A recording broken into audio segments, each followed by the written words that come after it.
నామానికి మహిమ ఘనత ప్రభావం కలుగును గాక. చేరువచ్చిన ప్రతి ఒక్కరికి ప్రభువైన యేసుక్రీస్తు శ్రేష్టమైన నామములో శుభములను. మనమందరం నిలబడి ఉండగా ఒకసారి నిర్గమకాండము 12వ అధ్యాయానికి మనకు పరిశుద్ధ గ్రంథం తిప్పుదాం. నిర్గమకాండం 12వ అధ్యాయము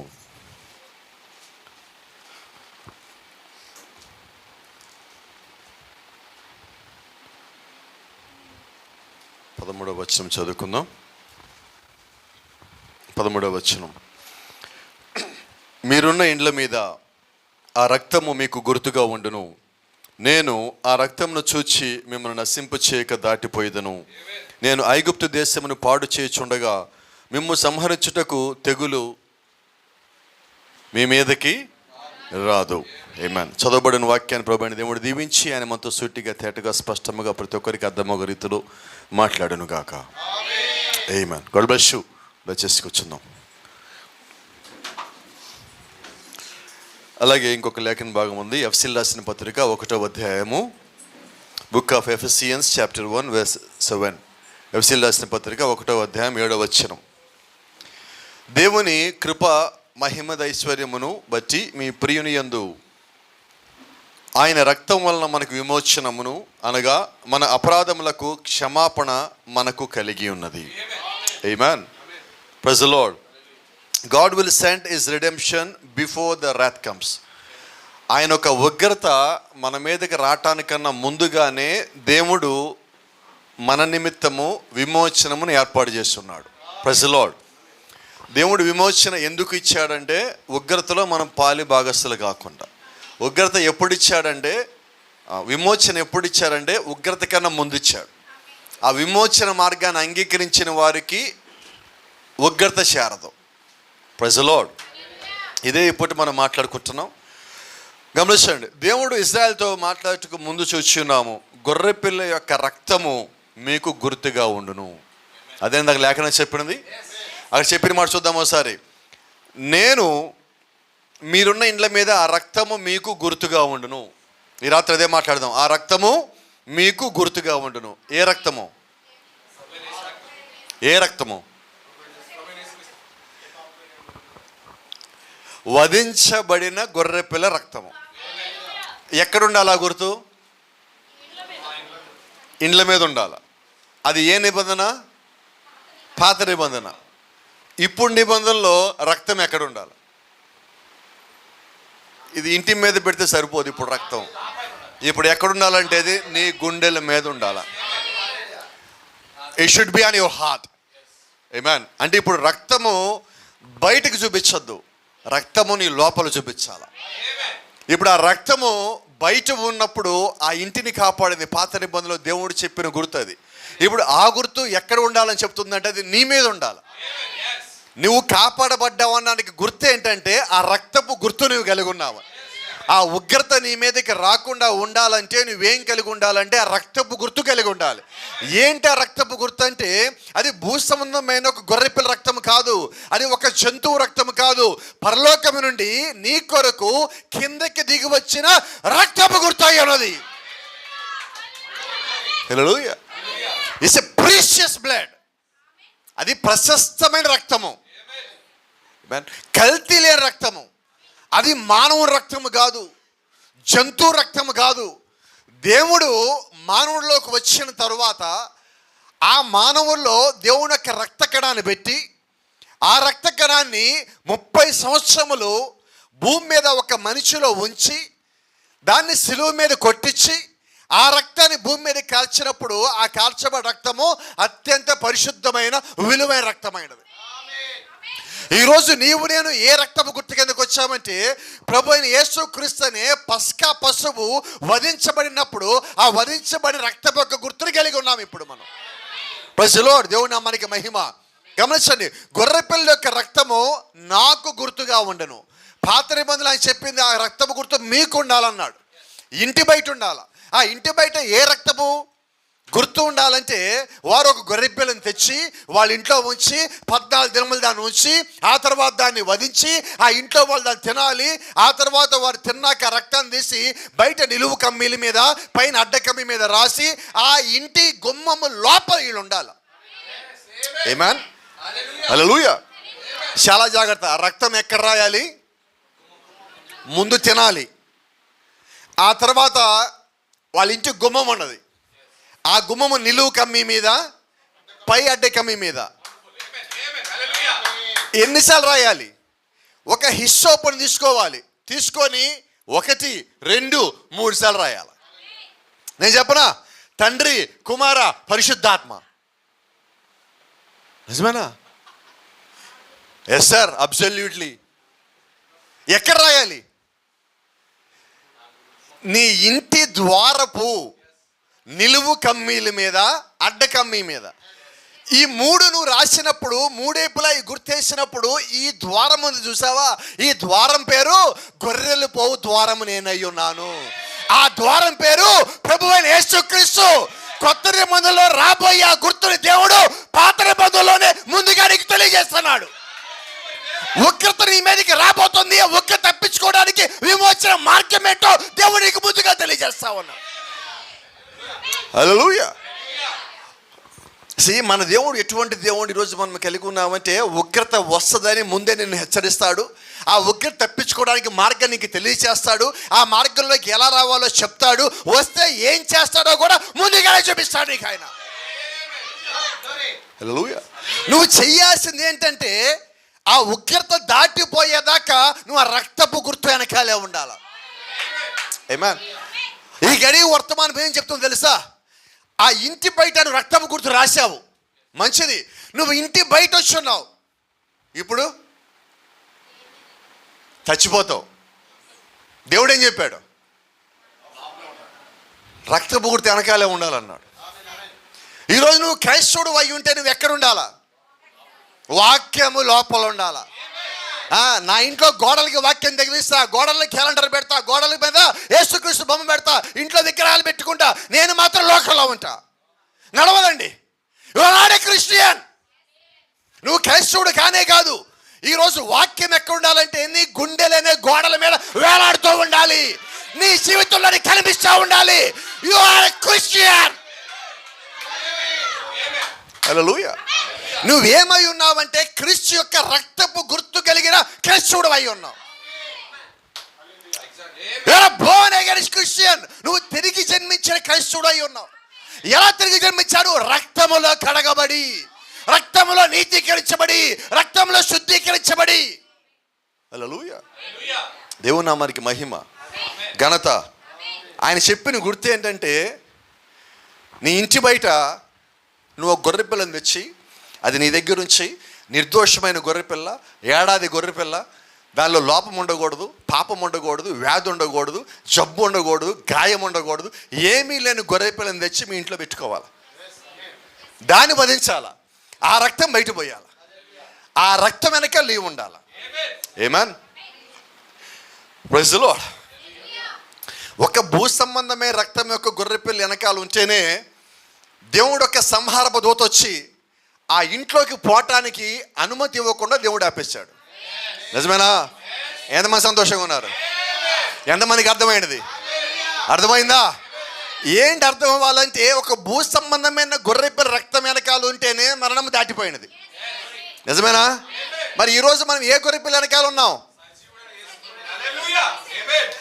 రక్తం మాట్లాడుతుంది. మాట్లాడి రక్తం వెనకాల ఇప్పుడు నువ్వు ఉన్నావు. హేబేలు రక్తం భూమి నుంచి మాట్లాడింది. యేసుక్రీస్తు రక్తం ఇంకా మాట్లాడుతూ ఉన్నది. ఆయన నీ పక్షమున నా పక్షమున అక్కడ మధ్యవర్తిత్వం చేస్తున్నాడు. Is a mediator.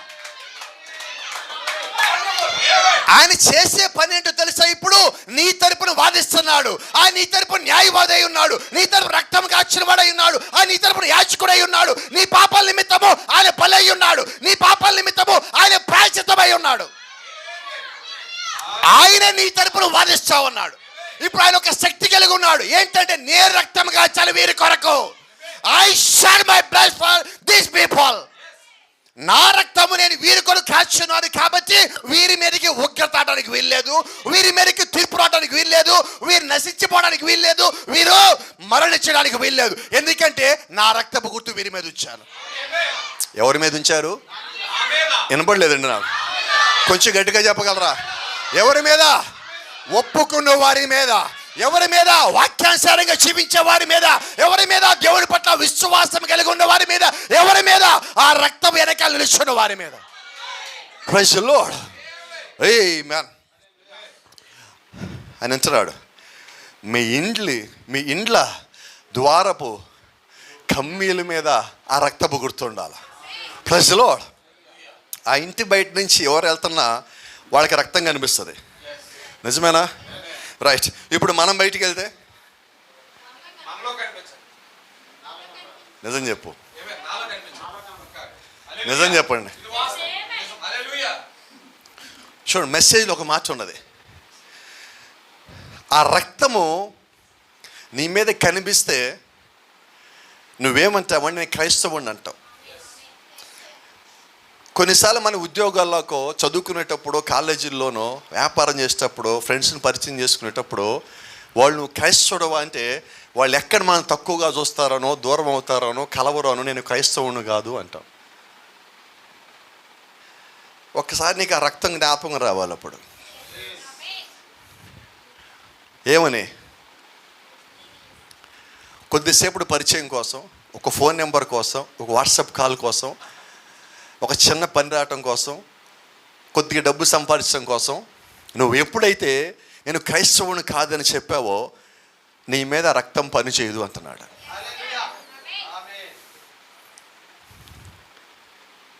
So it won't work in your life. నీ జీవితంలో రక్తం పనిచేయదు. ఎన్నిసార్లు చెప్పాను నేను? ఒక్కసారి చెప్తేనే నీ మీద రక్తం పనిచేయదంటే ఇక నువ్వు రక్తం వెనకాల ఉండే ప్రయోజనం ఏంటి? కాబట్టి మనం నిజమైన క్రైస్తవుడు అయితే రక్తం నా మీద ఉన్నది. రక్తం నా మీద ఉన్నప్పుడు ఆ రక్తము నా మీద ఉన్నదని స్పృహ నాకు ఉండాలి. ఆ రక్తానికి తగినట్టుగా నేను జీవించాలి. నేను క్రీస్తు కుమారునైతే, నేను క్రీస్తు కుమార్తెనైతే అలాగే నేను జీవించాలి. అదే గుణలక్ష్యం నేను కలిగి ఉండాలి. యేసుక్రీస్తు చెప్తా ఉన్నాడు. ఆయన అంటున్నాడు, నా తండ్రి యొక్క గుణలక్ష్యములు నేను కలిగి ఉన్నా. ఆయన అంత మాత్రం అంటల్లా, నా తండ్రి చేసిన కార్యములు నేను చేయకున్న ఎడల నన్ను నమ్మద్దు.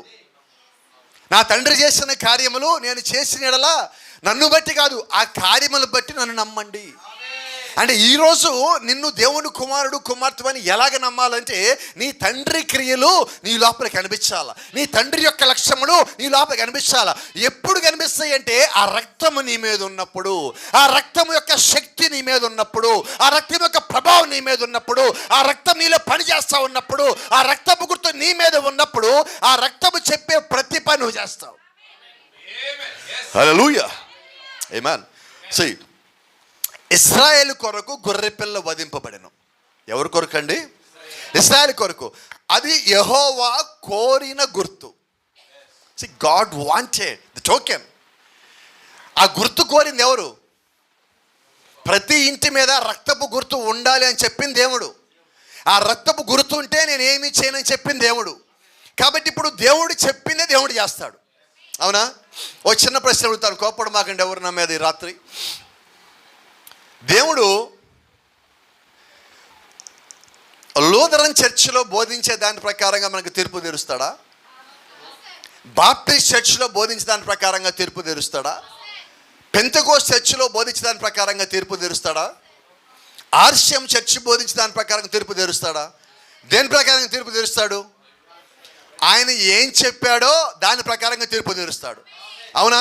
అంటే ఆయన బైబిల్లో ఏమి రాయించి ఇచ్చాడో నువ్వు దాని ప్రకారంగా ఉంటే తీర్పులో ఉండవు. దాని ప్రకారంగా లేకపోయినట్లయితే నువ్వు ఎంత చదువుకున్నా, ఎంత మంచోడువైనా, ఎంత మంచి వస్తువులు కలిగి ఉన్నా, ఎంత గొప్ప చర్చికి వెళ్తున్నా, ఎంత పెద్ద పాస్టర్ గారు నువ్వు కలిగి ఉన్నా, ఎంత గొప్ప సంఘాన్ని నువ్వు కలిగి ఉన్నప్పటికీ ఆ రక్తపు గుర్తు వెనక నువ్వు లేవు. So then what is purpose? ఇక ఆ రక్తపు గుర్తు వెనక లేకపోతే ఇక నీకున్న ఉపయోగం ఏంటి? ఏమీ లేదు. It's no good to you. ఆ రక్తం వల్ల నీకు ఎటువంటి ప్రయోజనం లేదు. ఎందుకంటే ఈరోజు మనం ఎలాగ ఏమంటే ఆదివారం మాత్రం మనం క్రైస్తవులం. ఎస్సా నోనా? నిజం చెప్పండి. మన దేవుని సన్నిధిలో ఉన్నాం. ఒకవేళ దేవుని సన్నిధి అంటే ఇక్కడే అనుకోవద్దు, మీరు బయట కూడా దేవుని సన్నిధే. ఎందుకంటే ఆయన సర్వాంతర్యం, is omnipotent and omnipresent. ఆయన సర్వాంతర్యామి, ప్రతి చోట ఉన్నాడు ఆయన. అవునా? ఆయన లేని స్థలం లేదు. కాబట్టి మనం ఇక్కడ నిజాలు చెప్పాలా, బయట నిజాలు చెప్పాలా, ఇంట్లో కూడా నిజాలు చెప్పాలా. ప్రత్యేకించి భార్యాభర్తలు మాట్లాడుకునేటప్పుడు ఎక్కువ నిజాలు చెప్పాలా. నిజమేనా? కానీ ఎక్కువ అబద్ధాలు ఎక్కడ చెప్తాం? ఇప్పుడు గట్టిగా ఆమె నల్లది నాకు వచ్చాడు ఎవరు ఒప్పుకోరా? నిజమే ఇప్పుడు. కానీ మీకు రహస్యం చెప్పనా, మీరు బయటకు ఒప్పుకోకపోయినా మీ లోపల మీ సంగతి ఏంటో తెలిసిన దేవుడు మన మధ్యలో ఉన్నాడు. అవునా? నేనైతే మొహబాటపడిన ఆయన విషయంలో. ఒకవేళ నేనేమన్నా ఫోన్లే వీళ్ళు మనోళ్ళే కదా, వీళ్ళ మధ్య ఏం చెప్తా, వాళ్ళ ముఖం మీద చెప్తే అనుకుంటాను. నేను అనుకుంటాను కొన్నిసార్లు, దాదాపుగా అనుకోను, ఒకవేళ అనుకుంటానేమో అనుకుంటున్నాను. అయితే ఆయన అలాగ అనుకోవడం చెప్తున్నాను. కాబట్టి ఆయనకి ఎటువంటి మొహమాటం లేదు. కాబట్టి చాలా జాగ్రత్త ఆయన విషయంలో. చూడండి, అది యెహోవా కోరిన గుర్తు, అది తప్పక రక్తమై ఉండవలను. ఇప్పుడు చాలామంది మనం ఏం చేస్తామని చెప్పనా, కొంచెం మీకు బాధ కలిగించేసి రాత్రి కొద్దిసేపు నన్ను భరించండి, కానీ నేను చెప్పేది నిజం. ఇది మీకు గాయం చేస్తే అయితే అది గాయం మంచిదై ఉంటుంది. ఈరోజు మనం ఏం చేస్తామంటే, దేవుడు ఏం కోరాడంటే, నీ ఇంటి బయట ద్వారబంధ నిలువు కమ్మి మీద, పై అడ్డ కమ్మి మీద గొర్రెపిల్ల రక్తం ఉండాలంటే ఆ రక్తం ఏ రంగులో ఉంటుంది? అయితే ఈరోజు మనమే కానీ ఆ కాలంలో ఉంటే మనం ఏం చేస్తామని చెప్పనా, ఏదో ఒక రక్తం తీసి అక్కడ రాసి ఎర్రగా ఉండేలా చేస్తాం. ఎందుకని? అయితే రహస్యం ఏంటి చెప్పనా, నువ్వు ఎవరినైనా మోసం చేసి కానీ దేవుణ్ణి మోసం చేయలేవు. కాబట్టి ఏ గుర్తు పెట్టాలా? గొర్రెపిల్ల రక్తం. నువ్వు కోడి రక్తం తెచ్చి ఎర్రగానే ఉంటుంది, మేక రక్తం తెచ్చినా ఎర్రగానే ఉంటుంది, దూడ రక్తం తెచ్చినా ఎర్రగానే ఉంటుంది. ఏ రక్తం రాసినా అక్కడ ఎర్రగానే ఉంటుంది. మనం అనుకుంటాం ఆ రక్తం రాసేసి, కోడి రక్తం రాసేసి ఏమనుకుంటాం. కానీ పక్కింటోడు ఏమనుకుంటాడు, ఇంటి వాళ్ళు ఏమనుకుంటారు, గొర్రెపిల్ల రక్తం అనుకుంటారు. చెప్పలా, ఎవరు లేనప్పుడు నేను రాశానండి ఏమనుకుంటారు, వావ్ ఓయార్ అంటది చోకాను. మనం ఏమనుకుంటాం, అబ్బా మనం నిజంగా ఆ రక్తపు గుర్తు కిందే ఉన్నాం. అయితే సమస్య ఏంటంటే, నిన్ను నువ్వు మోసం చేసుకున్నావు కానీ నువ్వు దేవుణ్ణి ఎప్పటికీ మోసం చేయలేవు. నువ్వు క్రైస్తవుడు అని చెప్పుకుంటూ నువ్వు క్రైస్తవుడిలాగా జీవించకపోతే నువ్వు దేవుణ్ణి మోసం చేయలేవు. నువ్వు ఎవరిని మోసం చేసావంటే నిన్ను నీవే మోసం చేసుకున్నావు. నిన్ను నువ్వే మోసం చేసుకోవడానికి దేవుడిని ప్రేమించలా, నిన్ను నువ్వే మోసం చేసుకోవడానికి దేవుడి కిందకి రాలా, నిన్ను నీవే మోసం చేసుకుంటావని దేవుడి కిందకి వచ్చి రక్తం కాచలా. ఆ రక్తం ఎందుకు కాచాలంటే నువ్వు మోసపోకూడదని. Amen. That's the reason prophet always says that one thing, bride cannot be deceived. వర్తమానం చెప్పేది అన్నిసార్లు సందర్భాలు ఒకటే, వధువు ఎన్నడూ మోసగించబడదు. ఎందుకు మోసగించబడదు అంటే అక్కడ రెండు అర్థాలు ఉన్నాయి. వధువు మోసం చేయదు, వధువు మోసపోదు. Praise the Lord. నువ్వు ఎవరిని మోసం చేయవు, నువ్వు మోసపోవు. నా బయట ఇంటి బయట రక్తము గుర్తు నా వంతుగా నా ఇష్టం వచ్చినట్టుగా కోడి రక్తమో మేక రక్తమో దూడ రక్తమో రాసుకుంటే నేను మోసం చేసుకుంటే నేను వధువులో ఒక భాగం అవ్వను. అవునా? ఇప్పుడు నేను నిజంగా వధువులో భాగమై నేను ఎలాగ ఉండాలంటే, దేవుడు ఏం చెప్పాడు అదే చేయాలి. ఆయన చెప్పిన దానికి కట్టుబడి ఉండాలి. వాక్యానుసారంగా జీవించేవాడే తీర్పులోకి రాకుండా ఉంటాడు. వాక్యానుసారంగా జీవించేవాడి మీదకే ఉగ్రత రాకుండా ఉంటుంది. అలా రాకుండా ఉండటానికి దేవుడు విమోచన ఏర్పాటు చేశారు. వారి కొరకు ప్రత్యామ్నాయం పెట్టాడు, వారి కొరకు ప్రాయశ్చిత్తం పెట్టాడు, వారి కొరకు బలి అర్పణ చేశారు, వారి కొరకు రక్తం పెట్టాడు. ఆ రక్తంలో గుర్తిచ్చాడు. ఆ గుర్తెనక నీవు ఉంటే నువ్వు కాపాడబడతావు. See, God has a whole plan for you. దేవుడికి నీ కొరకు ఒక ఆలోచన ఉన్నది, ఆయనకు ఒక ప్రణాళిక ఉన్నది. ఆ ప్రణాళిక ఏంటంటే to save you, to protect you. ఆయన నిన్ను కాపాడటానికి, రక్షించడానికి ఒక ఆలోచన కలిగి ఉన్నాడు. If you obey then he can work on his plan. నువ్వు కానీ ఆయనకి లోబడినట్లయితే ఆయన అనుకున్న ప్రణాళిక ప్రకారం నీ జీవితంలో పనిచేస్తాడు. నీ జీవితంలో ఆయన పని చేయాలంటే నీవు లోబట్టం అనే పని చేయాలి మొదటగా. దేవుని నామానికి మహిమ. లెట్ మీ టెల్ యు, దేవుడు ఒక గుర్తును తయారు చేసి ఇశ్రాయేలుకి ఇచ్చను. మరి ఏ ఇతర గుర్తు పని చేయదు, మరి దేనిని ఆయన గుర్తించడు. He don't recognise any other token except his own blood. ఆయన ఇచ్చిన గుర్తు తప్ప ఆయన ఏమి అంగీకరించడు. ఇప్పుడు ఆయన ఇచ్చిన గుర్తు ఏంటి? రక్తపు గుర్తు. ఏ రక్తం అది? గొర్రెపిల్ల రక్తము. ఇప్పుడు ఏ రక్తం కింద ఉండాలి? గొర్రెపిల్ల రక్తము తప్ప నువ్వు మరే రక్తం కింద ఉన్నా ఆయనని అంగీకరించడు. ఈరోజు దేవుడు నీకు వాక్యం ఇచ్చాడు. నువ్వు దేని కింద ఉండాలంటే నువ్వు సంఘం కింద కాదు, వాక్యం కింద ఉండాలి. You should be live under the word of God under any situation. పరిస్థితి ఏదొచ్చినప్పటికీ నువ్వు వాక్యం కింద ఉండాలి. పరిస్థితి ఏదొచ్చినప్పుడు రక్తం కింద ఉండాలి. ఆ దినము పాత నిబంధనలో వారు ఐగుప్తు నుంచి కనానికి వచ్చేటప్పుడు ఆ రాబోయే రోజు రాత్రిపూట ఆయన రక్తపు గుర్తుని పెట్టినప్పుడు నీకు ఏ సమస్య వచ్చినా నువ్వు ఇంట్లోంచి బయటికి రాకూడదు. ఇంటి లోపలే ఉండాలి. ఇంటి పై రక్తం గుర్తు ఉండాలి. ఆ గుర్తుని ఇంట్లో లోపల ఉండాలి. ఏమి జరిగినా you should not come out. దేవుడు చెప్పాడు మరణపు దూత వస్తాడు, అప్పటికల్లా గుర్తు బయట ఉండాలి, ఆ తర్వాత మీరు లోపల ఉండాలి. ఇప్పుడు ఈ దినము అదే దేవుడు చెప్తా ఉన్నాడు, తీర్పు రాబోతా ఉన్నది. దానికన్నా ముందు రాకడ రాబోతా ఉన్నది. ఇప్పుడు నువ్వు దేనికి సిద్ధపడాలా గమనించండి. వధువు ఎత్తబడి సిద్ధపడతా ఉన్నది, లోకం తీర్పు సిద్ధపడతా ఉన్నది. నువ్వు దేనిలో ఉన్నావు? వాక్యానుసారంగా ఉన్న వాళ్ళకి దేవుడు రాకడ కావాలి, వాక్యానుసారం లేని వాళ్ళకి తీర్పు కావాలి. వాళ్ళకి తెలియకుండానే ఒకడు తీర్పు కొరకు, వాళ్ళకి తెలియకుండానే ఒకరు ఎత్తబడి కొరకు సిద్ధపడతా ఉన్నారు. అయితే ఈ రాత్రి మనం గ్రహించాల్సి ఏంటంటే నీవు దేని కొరకు సిద్ధపడుతున్నావు. ఇప్పుడు ఈ రాత్రి మనం ఎక్కడికైనా బయటికి వెళ్ళి నువ్వు రక్తపు గుర్తు కలిగి ఉండాలి అంటే అందరూ ఏమంటారు మనల్ని చూసి? లోకంలోకి అదొక బుద్ధిహీనముగా కనబడును. They think it's a foolishness. Bible చెప్తా ఉన్నది మానవుని జ్ఞానము దేవుని దృష్టికి, దేవుని జ్ఞానం మానవునికి వెరితనం. అంతేనా? ఇప్పుడు దేవుడు గుర్తించింది దేనికి? కాపాడటానికి. కానీ మానవుడికి ఎలాగుంది అది? కాబట్టి ఆ ఎర్రితనం అని చెప్పి వదిలేసిపోతే ఆడికి ఏమవుతుంది? ఎప్పుడు అర్థమవుతుంది? పాతాళంలో అడుగు పెట్టగానే. అప్పుడు అంతా సినిమా మొత్తం కళ్ళ ముందు కనిపిస్తుంది. అప్పుడు ఏమంటారు? యవనస్తులైన ధనవంతుడికి అన్ని సంగతులు చెప్పిన తర్వాత అప్పుడేమన్నాడు? నాకు కుదరదు అన్నాడు. నీకున్న దమ్మి నాతో పాటు వచ్చాడు, నాకు కుదరదు, నా వల్ల కాదు, నా కష్టం, నేను ఎంతో కష్టపడి సంపాదించేసి డబ్బులు వదిలిపెట్టుకోలేను, ఏమైనా వదులుకుంటా కానీ ఇది మాతో వదులుకోలే అన్నాడు. కానీ ఇదే యవనస్తులైన ధనవంతుడు బాగా సంపాదించి గొప్పగా బతికి గొప్ప జీవితం జీవించి చచ్చిపోయాక ఎక్కడికి వెళ్ళాడు? నరకానికి వెళ్ళినా కూడా సంగతి ఏంటంటే పరలోకం కనిపిస్తుంది. అబ్రహాం కనిపిస్తున్నాడు. అన్నాడు, ప్రభువా, అబ్రహామా, తండ్రి అయిన అబ్రహామా, నీ వద్ద ఉన్న దూతలు ఎవరో ఒకరు పంపించి వాళ్ళ వేళ్ళ నీటిలో ముంచి ఆ నీటి నా పెదవులు కానిచ్చి మళ్ళీ తీసుకుపోరాదా? అప్పుడు అబ్రహాం ఒక మాట చెప్పాడు, నాకు రావాలని ఉన్నది, కాకపోతే నేను రాలేను, నీకు నాకు మధ్యలో అగాధం ఉన్నది. అంటే అగాధము వేరు చేసింది దేనికంటే దేవుడు వారి కొరకు ముందే పంపించినప్పుడు దాన్ని అంగీకరించాల కొద్దిమంది. అవునా? అలాగే ఈ రాత్రి దేవుడు నీ కొరకు ముందే తప్పించుకునే మార్గం ఏర్పాటు చేశాడు. నోవా దినాల్లో తప్పించుకునే మార్గం ఏర్పాటు చేసిన దేవుడు ఆ రోజు రాత్రి ఐగుప్తులోంచి వారు బయటకు వచ్చేటప్పుడు మరణపు దూత వాళ్ళ మీద దాడి చేయకుండా ఉండటానికి ఏర్పరిచిన మార్గాన్ని ఇచ్చిన దేవుడు ఈ రాత్రి నీకు నాకు కూడా మార్గాన్ని ఇచ్చాడు. నువ్వు నిజంగా మార్గం వెనకాల ఉన్నప్పుడు, ఆ గుర్తు వెనకాల ఉన్నప్పుడు, ఆ రక్తం కింద నీవు ఉన్నప్పుడు నువ్వు ఎటువంటి పరిస్థితుల్లో కూడా నశించిపోయే వారిలో ఉండవు. No matter what happens you will be saved. ఏమి జరిగినప్పటికీ నువ్వు కాపాడబడేవాడిగా ఉంటావు. గమనించండి, లోకానికి అది ఎంత వెరితనంగా అనిపించినా దేవునికి అది ఒకటే మార్గము, ఆయనకు ఆ గుర్తు మాత్రమే కావాలా. Praise the lord. ఈరోజు మనం చాలాసార్లు చాలామందిని బాప్టిజం పొందమని అడిగితే ఏమంటారు తెలుసా? ఇప్పుడే కాదు పాస్టర్ గారు, మేము కొంచెం నలగాలండి, మేము కొంచెం చర్చికి రావాలండి, మేము కొంచెం అరగాలండి, మేము కొంచెం ఎదగాలండి, మేము కొంచెం దేవుని తెలుసుకోవాలండి.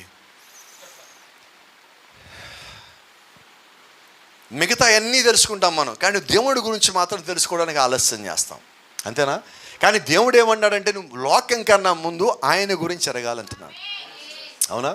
ఈరోజు మనకు చూడండి, వాస్తవంగా ఆదివారం అంటే చివరి రోజు అయింది మనకి. కాదండి, ఆదివారం అంటే మొదటి రోజు. మీరు మత్తయి సువార్త 28వ అధ్యాయం చదివినట్లయితే ఇంగ్లీష్లో ఏముంటుందండి? మొదటి వచనం జ్ఞాపకం ఉందా మీకు? The first day of the week. The first day of the week. It was never written on Sunday. ఆదివారం అని రాయలేదు అక్కడ. అక్కడ ఏం రాయబడిందంటే the first day of the week. అయితే ఈ బైబిల్ని తర్జుమా చేసింది నెల్లూరులో ఉన్న బ్రాహ్మణులు తర్జుమా చేస్తారు తెలుగు బైబిల్ని. వాళ్ళు ఏం రాస్తారంటే ఆదివారము. ఆది అంటే ప్రారంభం అని, ఆది కాండము మొదటిది అని. కానీ ఈరోజు మనకేమైందంటే ఆదివారం అంటే లాస్ట్ రోజు. చూడండి, శనివారం వస్తే దాని పేరు ఏంటో తెలుసా? Week end. ఆదివారం అంటే బిగినింగ్ ఆఫ్ ది వీక్, వారం యొక్క ప్రారంభము. ఇప్పుడు దేవుడికి నువ్వు వారం యొక్క ప్రారంభ దినం నిశ్చయాల, నిజమేనా? అయితే ఈరోజు మనం ఏం చేస్తామంటే మనకి పనులన్నీ ఎక్కువగా ఉండేది ఆదివారం, మనకి ప్లానింగ్ ఎక్కువ ఉండేది ఆదివారం. ఉద్యోగం మానేస్తామా? స్కూళ్ళు మానేస్తామా? కాలేజీలు మానేస్తామా? మానేము. కానీ చర్చిలు మాత్రం మానేస్తాం. ఒక కారణం చెప్తారు దేనికో? చెప్పండి, ఏదో ఒకటి. నా మీద కోపంగా చూడొద్దు, చెప్పండి. ఒక రహస్యం మీకు చెప్తాను ఇక్కడ, నేను పాటించే రహస్యం మీకు చెప్తా. వారంలో మొదటి రోజు నువ్వు దేవుడికి ఇచ్చేయి, మిగతా 6 రోజులు నువ్వు క్షేమంగా ఉంటావు. నాకు తెలిసిన ప్రిన్సిపల్, నాకు తెలిసిన మార్గం ఇది. నేను ఈ పనే చేస్తూ ఉంటా. నాకు ఆదివారం అయినా కూడా సోమవారం నాకు తేడా ఏమీ తెలియదు. ఎవరైనా చెప్తే ఈరోజు వేరే రోజు అంటే నాకు ఆ వేరే రోజు తెలియాలి. ఎందుకంటే ప్రతిరోజు ప్రీచింగ్లో ఉంటాం కాబట్టి ఏదో మాకు తెలియదు. వదిలేసుకున్నా రోజుల సంగతి ఎప్పుడో. ఎందుకని? దేవుని యొక్క వాక్యం నువ్వు ఎక్కువ సమయం గడుపుతూ ఉన్నప్పుడు నీ ఆలోచనలు కూడా వాక్యంలాగా మారుతాయి. నీ జీవితంలో నీవు ఒక క్రమాన్ని ఏర్పరచుకోవాలా. ఆ క్రమము దేవుడు పెట్టిన క్రమం అయి ఉండాలి. దేవుడు పెట్టిన క్రమంలోకి నీ క్రమం వచ్చినప్పుడు అది నీ క్రమము కాదు, కానీ దేవుడు ఒక క్రమం అయి ఉండదు. కాబట్టి నువ్వు ఆ క్రమంలో ఉన్నావు కాబట్టి ఆ క్రమంలో ఉన్న నిన్ను కాపాడే బాధ్యత దేవుడు తీసుకుంటాడు. కాబట్టి మనకి తెలియకుండా మనం ఏం చేయాలంటే మన అడుగులు క్రీస్తు వైపు రావాలి, మన ఆలోచనలు క్రీస్తు వైపు రావాలి, మన మాటలు క్రీస్తు గురించి అయి ఉండాలి, మన పాటలు క్రీస్తు గురించి అయి ఉండాలి, మన జీవితము క్రీస్తు అయి ఉండాలి, నీ సాక్ష్యము క్రీస్తు అయి ఉండాలి. నీ ప్రతిదీ నీ యొక్క జీవితంలో అన్ని క్రీస్తు అయినప్పుడు నీవేమి కలిగి ఉన్నావో నువ్వు ఎవరికి చెప్పక్కర్లా. నీవేమై ఉన్నావో నిన్ను ప్రజలు చూసేవాడిగా ఉంటారు. నువ్వేమై ఉన్నావంటే యేసుక్రీస్తుకి ప్రతినిధిగా భూమి మీద ఉన్నావు. You are simply reflecting Jesus Christ on this year because you know everything Jesus pouring all of his spirit in you.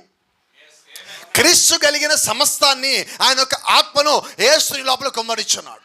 కాబట్టి ఇప్పుడు నువ్వేమై ఉంటావంటే క్రీస్తులాగా భూమి మీద జీవిస్తూ ఉన్నావు. ఇప్పుడు నువ్వేమై ఉంటావంటే క్రీస్తు వల్లే భూమి మీద జీవించడం అంటే ఆయన కుమారుడు గాను, ఆయన ఒక కుమార్తె గాను. Praise the lord. ఎంతమంది అలాగ ఉండడానికి ఇష్టపడుతున్నాడు? ఆమేన్. గమనించండి, అది తప్పకుండా ఆ గుర్తు అక్కడ ఉండవలను. వెల చెల్లించని ఎడల ఆ గుర్తు నీకు దొరకదు. నువ్వు దేవునికి సమయాన్ని ఇవ్వకపోతే ఆ గుర్తు నీకు దొరుకుతుందా? ఆ రక్తం నీకు దొరుకుతుందా? బైబిల్ చెప్తా ఉంది, నిర్గమకాండం మొత్తం మీరు ఇంటికి వెళ్ళక ఒకసారి చదవండి. ఆ యొక్క రక్తము వధించడానికి, ఆ గొర్రెపిల్లని వధించడానికి ఆ గొర్రెపిల్లని తెచ్చి వాళ్ళ ఇంట్లో 14 రోజులు ఉంచాలి. 14 రోజులు దాన్ని జాగ్రత్త చేయాలి. Praise the lord. అంటే ఒక్కసారి ఆ రక్తపు గుర్తు నీకు కావాలి అంటే ఎన్ని రోజులు జాగ్రత్తగా ఉండాలా? 14 రోజులు.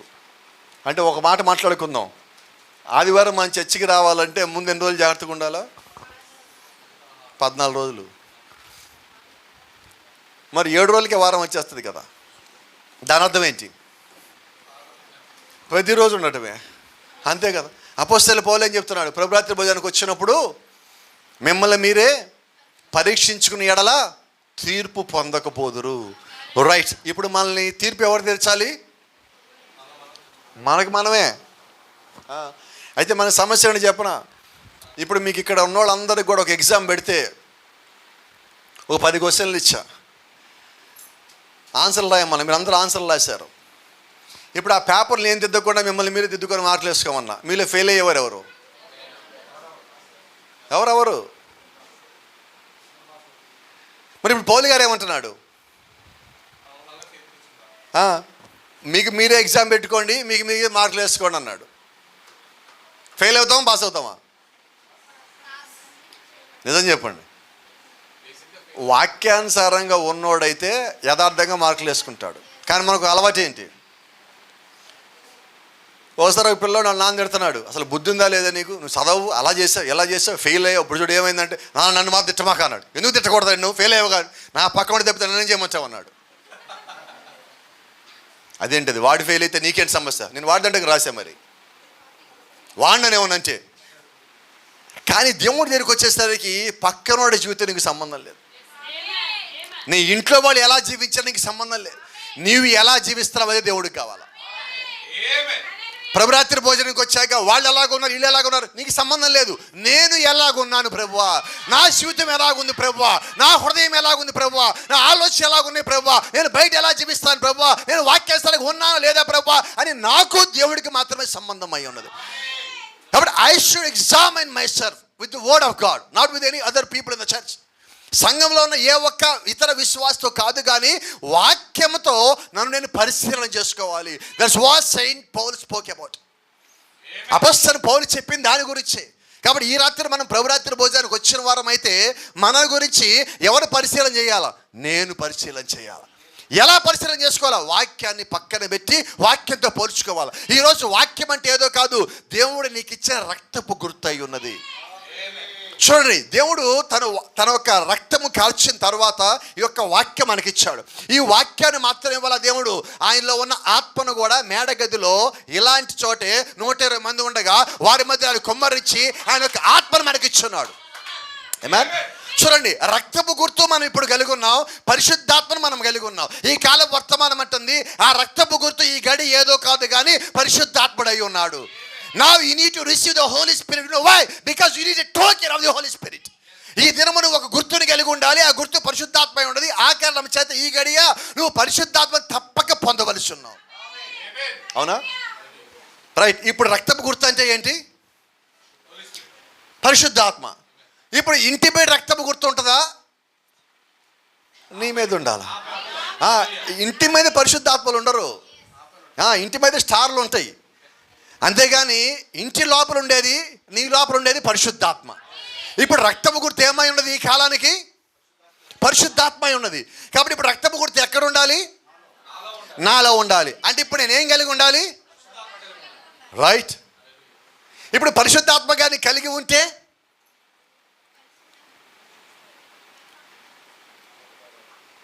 ఉగ్రత వచ్చినప్పుడు, తీర్పు వచ్చినప్పుడు మరణం రాదు. సో ఈ దినం ఏ గుర్తు మనం కలిగి ఉండాలి? ఇప్పుడు పరిశుద్ధాత్మ గుర్తు నీవు కలిగి ఉంటే మరణం నేను దాటిపోతుంది. ఇక్కడ చిన్న ఒక మాట చెప్తా, 5 నిమిషాలు. ఇంతకి మనం ప్రభురాత్రి భోజనానికి ఎందుకు వచ్చాం? వచ్చా రాక్షసం అంతేనా?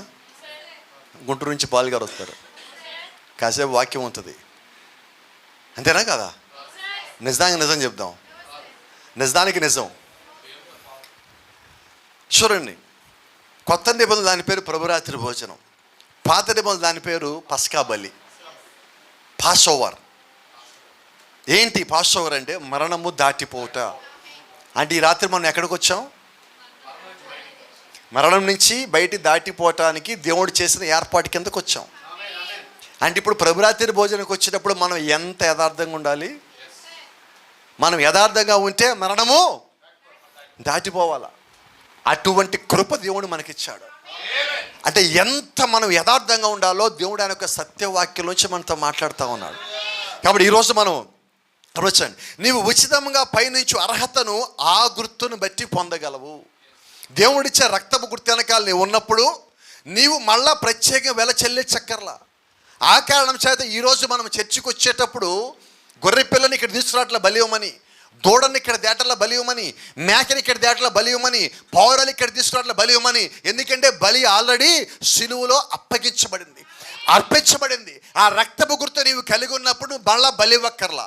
ఇప్పుడు చేయాల్సి ఏంటంటే ఆ బలి అర్పించబడిన తరువాత మన దగ్గరికి దేవుడు పంపించిన వాక్యము, ఆయన పంపించిన పరిశుద్ధాత్మ, నీవు ఈ రెండూ కలిగి ఉన్నప్పుడు నీవు మళ్ళా బలి ఇవ్వాల్సిన అవసరం లేదు. ఏమన్? ఇప్పుడు కావాల్సింది ఒకటే, నీ హృదయం ఆయనకి కావాలా. ఎంతమంది ఇద్దాం అనుకుంటున్నారు? నిజం చెప్పండి, నిజంగా హృదయం ఇద్దాం అనుకుంటున్నారా? ఎప్పటి వరకు? గట్టిగా హృదయంలోంచి రావాలా, ఆ పెదాల్లోంచి కానీ హృదయంలోంచి రావాలా. ఎప్పటిదాకా? ఒకటి నేను పోయేదాకా, లేదా ఆయన వచ్చేదాకా. ఈ రెండింటిలో ఏదో జరగాల. అప్పటి వరకు మనం వాక్యానుసారంగా నిలబడాలా. దేవుడు నీకు అవకాశం ఇచ్చింది ఆదివారికి ఒక్కరోజు కాదు, వారానికి 7 రోజులు ఇచ్చాడు. ఆయన కేవలము డిసెంబర్ 25 దేవుడు కాదు, 365 రోజులు దేవుడు అయి ఉన్నాడు. అదే నిజమైతే ఈరోజు దేవుడు చెప్తున్నాడు, నేను ఆ రక్తమును చూచి దాటిపోదును. ఆ రక్తపు గుర్తును చూసి దాటిపోదును, నా దూత దాటిపోతాడు. మీ ఇంటి మీదకి తెగులు రాదు, ఇబ్బంది రాదు, శోధన రాదు, బాధ రాదు, బలహీనత రాదు, రోగం రాదు, వ్యాధి రాదు, మరణం రాదు, తీర్పు రాదు. ఎందుకంటే ఆ రక్తపు గుర్తు నేనే మీకు ఇచ్చున్నాను. See, the token of the blood is protecting you. ఆ రక్తపు గుర్తు ఈరోజు నిన్ను కాపాడుతూ ఉన్నది. ఎప్పటిదాకా కాపాడుతుందంటే యేసుక్రీస్తు రెండవ రాకడ దాకా. ఎందుకంటే బైబిల్ చెప్తా ఉన్నది, యేసుక్రీస్తు రెండవ రాకడ వచ్చినప్పుడు జరిగే మొట్టమొదటి సంగతి ఏంటంటే ఆయన సింహాసనం నుంచి లేచి కిందకి రావాలి. ఆయన సింహాసనం నుంచి లేచినప్పుడు ఆ రక్తం అక్కడి నుంచి తీసేయబడుతుంది. రక్తం అక్కడిని తీసేయబడిన తర్వాత ఆ సింహాసనం ఏమైందంటే తీర్పు సింహాసనం అయినది. Praise the lord.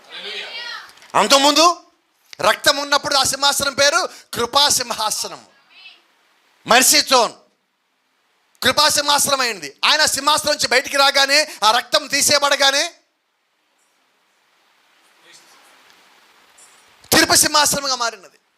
కాబట్టి ఇప్పుడు రక్తం ఇంకా అక్కడే ఉంది, ఎందుకంటే ఆ రాకడేం కావలేదు కాబట్టి. ఆ రాకడ వరకు రక్తం అక్కడే ఉంటుంది. ఆ రక్తం అక్కడే ఉండగా ఆ గుర్తు నీవు కలిగి ఉన్నావు. ఆ గుర్తు అక్కడ ఉన్నంత కాలము నీకు స్వస్థత ఇచ్చాడు దేవుడు, నీకు ఆరోగ్యం ఇచ్చాడు అక్కడ దేవుడు, నీకు బలం ఇచ్చాడు అక్కడ దేవుడు.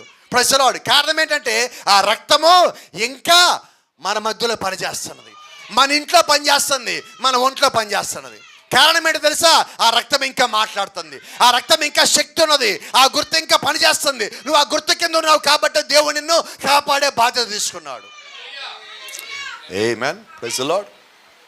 లాస్ట్ టైం ఇక్కడికి వచ్చినప్పుడు కొద్దిమంది బలహీనంగా ఉన్నారని చెప్పడం నాకు జరిగినది. మరి ఇప్పుడు వాళ్ళు ఎలా ఉన్నారు చెప్పగలరా? అందరూ వద్దు, నాకు అలాగ ఉన్న వాళ్ళు చెప్పండి. బలహీనంగా ఉన్నాం. మరి ఇప్పుడు కారణం ఏంటో చెప్తారా? కారణం పాలు గారు ప్రార్థన చేశారు కానే కాదండి. మీకు రహస్యం తెలిస్తే, సత్యం తెలిస్తే రక్తము పనిచేసింది. హల్లెలూయా. కాబట్టి ఈ దినం ఇంకా స్వస్థతలు ఉన్నాయంటే అర్థం ఏంటి? రక్తం పని చేస్తుందంటే అర్థం ఏంటి? రాకడ ఇంకా అవ్వలేదని. రాకడ అయ్యేదాకా రక్తం పనిచేస్తుంది. కాబట్టి ఈ దినం నువ్వు ఎక్కడున్నావంటే రాకడ కన్నా ముందు ఉన్నావు. కాబట్టి దేవుడు రాకడ తర్వాత తీర్పు తీర్చాలా, ఆ తీర్పు కన్నా ముందు రాకడ జరగాల. రాకడ కన్నా ముందు దేవుడు ప్రాయశ్చిత్తం అక్కడ పెట్టాడు. నువ్వు దాని లోపలికి వచ్చినప్పుడు కాపాడటానికి దేవుడిని గురించి బాధ్యత తీసుకుంటాడు. కాబట్టి ఈ దినం నువ్వేం కలిగి ఉండాలంటే రక్తపు గుర్తు. ఏంటి ఆ రక్తపు గుర్తు? ఈ గడికి సంబంధించిందంటే పరిశుద్ధాత్మని కలిగి ఉండటం. నేను వాక్యం కలిగి ఉన్నాను, బైబిల్ చదువుతున్నాను, ప్రార్థన చేస్తాను, అన్ని మంచిదే. అయితే పరిశుద్ధాత్మని కలిగి ఉన్నావా? You need to have receive holy spirit.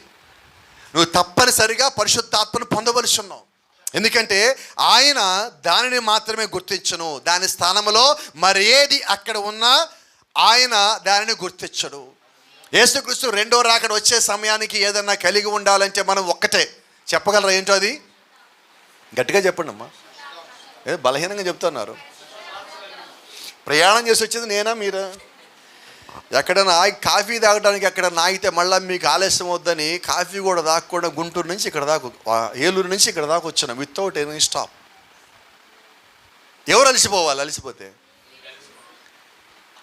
కానీ మీరు అలసిపోయి నేను అలసిపోతున్నట్టున్నారు మీరు.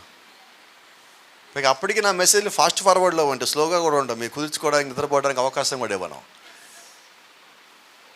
కాబట్టి ఈ రాత్రి నిజంగా మన రక్తం కింద ఉన్న వారమైతే ఎప్పుడు శక్తి కలిగి ఉండాలా, ఎప్పుడు బలం కలిగి ఉండాలా, ఎప్పుడు లోబడే గుణం కలిగి ఉండాలా. ఆ రక్తం మనం దాటిపోవటానికి వీల్లేదు. ఆ రక్తం ఇంటి బయట కాదు, ఇప్పుడు అది నీ మీద ఉండవలసి ఉన్నది. ఆ ఆత్మకేత నువ్వు జీవించవలసి ఉన్నావు. ఇప్పటి వరకు అంటే నేను ఈరోజు బాగున్నానండి, పోయిన సంవత్సరం ప్రార్థనలో ఉన్నానండి, మేము అప్పట్లో ప్రార్థించేవాళ్ళం అండి, ఈ మాటలు ఏం చెప్పకండి. అవన్నీ మానేయండి. ఆ మాటలు బయట పొద్దున పూట మీకు వస్తాను కూడా 7 గంటలకు ఒక బండి వస్తుంది బయటికి. గట్టిగా చెప్పండి. 2 బొట్లు ఉంటాయా? ఉంటుందా? ఇది కూడా అట్లాంటి చెత్త ఒకటి అంటే పడేయండి. నువ్వు అప్పట్లో మంటావంటే అర్థం ఏంటి? ఇప్పుడేంటి? నువ్వు చల్లారిపోతే దేవుడికి అక్కర్లేదు. ఇప్పుడు ఏమై ఉండాలా? సండే అయినా మండే నువ్వు మండుతూనే ఉండాలా. ఈరోజు మండే నువ్వు ఎలాగ ఉండాలా? నిన్న ఎలాగ ఉండాలా? రేపు ఎలాగ ఉండాలా? ఎప్పటిదాకా? ఆయన వచ్చేదాకా. ఆయన వచ్చేదాకా నువ్వు మండుతావు అంటే ఆయనతో పాటు నువ్వు పైకి పోతావు. నువ్వు ఆయన వచ్చేపడికి చల్లారిపోయాడు, నువ్వు ఎక్కడే ఉంటావు. కాబట్టి ఎక్కడికి పోదావు అనుకుంటున్నావు? చెప్పండి, గట్టిగా చెప్పలేనంటే సమాధానం. బలంగా రావట్లేదు, దృఢంగా రావట్లేదు. వచ్చే ముందు రాట్ల మంట మండేటట్టుగా రావాలా. నువ్వు సంతోషంగా నిజంగా వాక్యానికి లోబడి ఉంటే నీ మనస్సులోంచి ఉత్సాహం రావాలి. చూడండి, దావీదు కీర్తనకారుడు అంటాడు, నువ్వు సంఘానికి వెళ్ళేటప్పుడు ఎలాగెళ్ళాలి? ఉత్సాహంతోనూ సంతోషంతోనూ ఒకరినొకరు పురుకొల్పుకొని సంఘానికి రావాలంటున్నాడు. Praise the lord. దేవుని నామానికి మహిమ. మేము ఆ గుంటూరు నుంచి బయలుదేరేటప్పుడు దారిలో అక్కడి నుంచి ఇక్కడ దాకా వచ్చేటప్పుడు వచ్చే నడులు నొప్పులు, మెడ పట్టేసి ఇవన్నీ ఏం లెక్కరావు. సంతోషం ఏంటంటే ఇక్కడ మీరు వాక్యం వింటా ఉంటే, దాన్ని తీసుకుంటా ఉంటే, అది మీ లోపల పనిచేస్తున్నప్పుడు ఆ కలిగే సంతోషం ఉంది చూసారా, అది జ్ఞాపకం వస్తూ ఉంటుంది. ఇవన్నీ మర్చిపోతాం. ఇక్కడి నుంచి వెళ్ళేటప్పుడు దేవుడు చేసిన కార్యాలు సాక్ష్యాలు తీసుకుని వెళ్తాం కదా, వెళ్ళేటప్పుడు ఇవన్నీ లోపల ఆలోచించుకుంటూ పోతామేమో, ఈ ప్రయాణంలో వచ్చి అలసట మొత్తం అక్కడికి వెళ్ళాక మర్చిపోతాం. Praise the lord. కాబట్టి ఇక్కడ నాకు ఏం కావాలంటే వాక్యానికి లోబడే వాళ్ళు కావాలా, దాని లోపల తీసుకునే వాళ్ళు కావాలా, ఆ రక్తపు గుర్తు కలిగిన వాళ్ళు కావాలా, దాని ప్రకారం జీవించే వాళ్ళు కావాలా, లోబడే వాళ్ళు కావాలా, విధేయులుగా ఉండేవాళ్ళు కావాలా, ప్రార్థించే వాళ్ళు కావాలా, దేవుని యొక్క వాక్యం నిమిత్తము రోషంగా నిలబడే వాళ్ళు కావాలా. అటువంటి వారు దేవుడు కావాలా. అటువంటి వారు ఆత్మని కలిగి ఉండేవాళ్ళు, అటువంటి వారు రక్తపు గుర్తును కలిగి ఉండేవాళ్ళు, అటువంటి వారు థియోఫనీ కలిగి ఉన్నవారు, అటువంటి వారు ఎత్తబట్టడానికి రెడీ అయిన వారు, అటువంటి వారు దేవుడు కావాలా. అలాంటి వారి కొరకు ఈ రాత్రి ఇక్కడికి వచ్చున్నాం. మేము నమ్ముతా ఉన్నాం అలాంటి వారు ఇక్కడ ఉన్నారని, దేవుడి కొరకు నిలబడేవారు ఉన్నారని, ప్రార్థించేవారు ఉన్నారని, జీవించేవారు ఉన్నారని, సాక్షులుగా నిలబడేవారు ఉన్నారని. ఒక మాట చెప్పొచ్చా? God bless you. దేవుడు మిమ్మల్ని దీవించును గాక.